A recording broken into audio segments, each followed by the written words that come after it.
Welcome to Living Chassidus. Together, let's live the Chassidus we learn.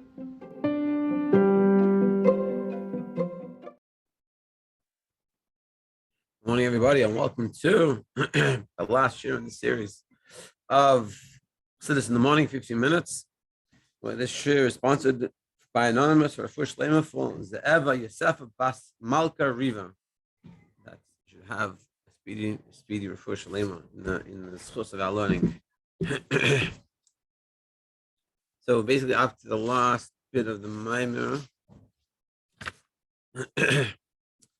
and essentially what we're saying is, we're discussing, is basically that the effect of the Avos Yisrael that we have, that Hashem judges us favorably. But even deeper than that, Avos Yisrael is the essence of all mitzvahs. The whole purpose of every mitzvah is Hashem Yichud Kucha B'Ruch Shchinti, to unite Kucha B'Ruch, which is Kaddish and Muvdal, the level of Hashem that is totally separated from the world, with Shchinta, with his Shchina, which is divine presence, which is the source of the Hashem, meaning to connect us with Hashem.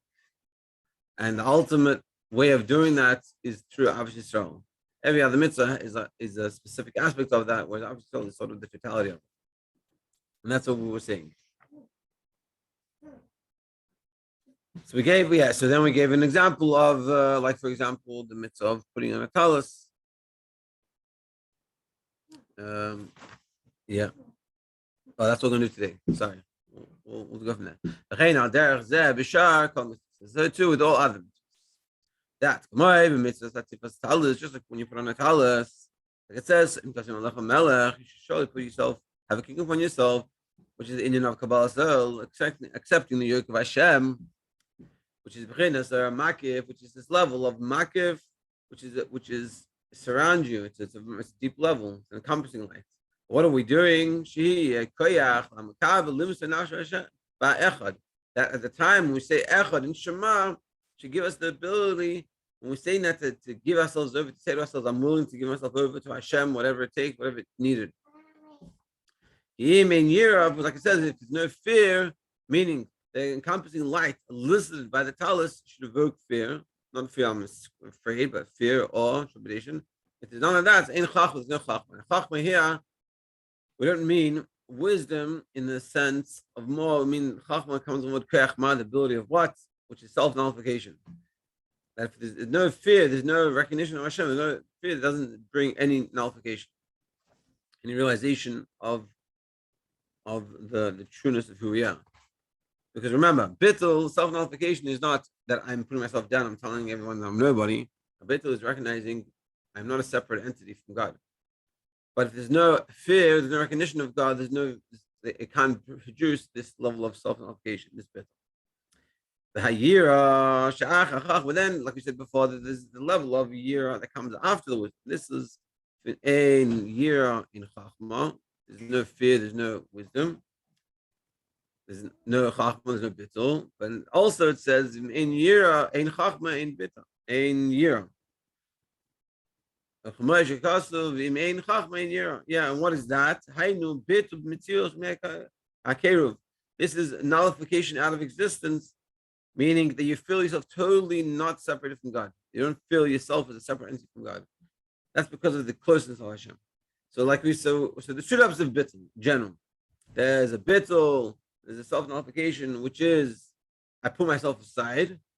And this would be like a person that gets married. You could say that they suddenly start to take into consideration someone else. Not necessarily they change their lives totally. They still live their own lives and do their things, just have someone else's consideration. And so it's not all about them anymore. So they also have someone else in mind. So your bittul, that's that, and that comes through fear, through respect, through recognition of the other person, or in this case of Hashem, recognizing Hashem. So that causes that we have that. So then you have that's a nullification. But then there's a deeper level, which was Imein Chachma Ein. That was the Imein Yira in Chachma. And then you have Imein Yira Ein Chachma in Yira. So after that it comes if there's no Chachma. Let's do this again. You have Imein Yira in Chachma. If there's no fear, there's no self-allocation. And then we go to the next level, right? That if Ein Yira in Chachma. I mean, meaning Ein Chachma in Yira. Yeah, which is the bit of Mitzius because of close to Hashem. That's the self-nullification on a deeper level because you're getting close to Hashem. You get close to Hashem and you realize you're totally nothing. Not that you are a nobody, that you're nothing but Hashem. When it comes to fear, the way fear works, and this is a very logical idea, the way the fear works, the closer you are, the more you fear. When you're in front of the Rebbe, you have a lot more respect, a lot more awe and trepidation. But if you go out and you go do something, hang out on the beach, and there was nowhere in sight, so are you afraid of the Rebbe as much? It's not as much. The awe and the fear they have of a king is in front of the king. The further away you go, the less there is. That's the fear. But on the other hand, with love is the exact opposite. Because the more you love, like the distant it is, the more it produces like the love. Like I missed someone, I really love that person. I haven't seen them so long. I want to see them again. I want to miss them. I forgot what the saying is. That saying that distance makes the heart fonder. So, and that's what we're saying. When it comes to Yira, the closer you are, the more fear you can have, the more respect. And that's just a logical thing. The closer you are to a person, when you're in front of them, it's the less. Whereas Ava, the further away they come from you, the more you distance you realize you are from the person, the more you want to come close. The more and the stronger the love becomes. And therefore, through that bittul that comes around through when we say Shema Yisrael Hashem Elokeinu, Hashem Echad, we think about what does it mean that this oneness of Hashem, and not just we think about the oneness of Hashem. We think about that we're willing to give ourselves over to the nullification of Hashem. And that will cause the yira, the fear, the trepidation will be from a level of bittul. The mitzios, absolute bittul, meaning that I don't see myself as something totally separated. On the contrary, I see myself as a conjure for Hashem, and all my life, that's all it's all about. And this is what the talus is communicating to us. Yeah, that they say Shema, and you have the talus on you, and all this. This is what this feeling. But all this is rak herush. It's only an explanation. The Hayichud Shehu b'Chachma Shemenefesh, the unity that comes from the Chachma. That's what we're talking about. This Chachma, this bittul. When he gives himself over, when he says Shema, this is the foundation of this unity, this mystical secret of this unity. Which the main expression of this is through Ava, through Ava Yisrael.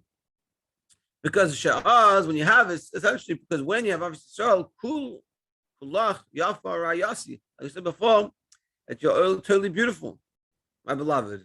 And you'll be tamim, whole, perfect with Hashem. As we explained before. So we're saying that through Ava Yisrael, like all this explanation we've given is sort of expressed in aspects through putting on a talus, saying Shema and all this echad, but Ava Yisrael, this is how it is all the time. Last page 42 in this sefer. And even more, I have to explain well the mitzvah zu, the v'ahavta, l'recha kamecha, u'befrat l'loy sasa, v'loy sisna. And even more so, I have to explain what does it mean that you shouldn't hate and you shouldn't have hatred and negativity towards your friend or someone else. It can be explained from another perspective. I explained elsewhere. The pasuk from to understand that you have to learn something else. When it says you shall gather from yourselves amongst you, choose from yourselves to give over a retribution for Midian. If anyone remembers, we learned this in the Ma'am of the Hashem. So this is not what the Tzemach Tzedek is referring to. That same kuntrus, because Tzemach Tzedek was before the Rashab. But it's been the Rashab wasn't the first person to discuss this idea of Cholzul about Ava Yisrael. That's what Tzemach Tzedek is saying, that you look over there for those other parts. And what does he explain? Like he explained in the Maimer of the Cholzul, anyone remembers when they could think for themselves before we continue what was the idea. But what he says here is sheklipas midyan hu sinas kinom. And the clip of midyan, like we said over there, is about baseless hatred. Look over there. It has to be the retribution of Hashem. You have to get that retribution against the baseless hatred. We have to realize the baseless hatred solves a lot of problems. I can explain over there. And with that, we have finished the Maimer. Thank you very much, everyone, for joining and being able to come with us on this journey, the Maimer. Stay tuned for the next one. Have a great day.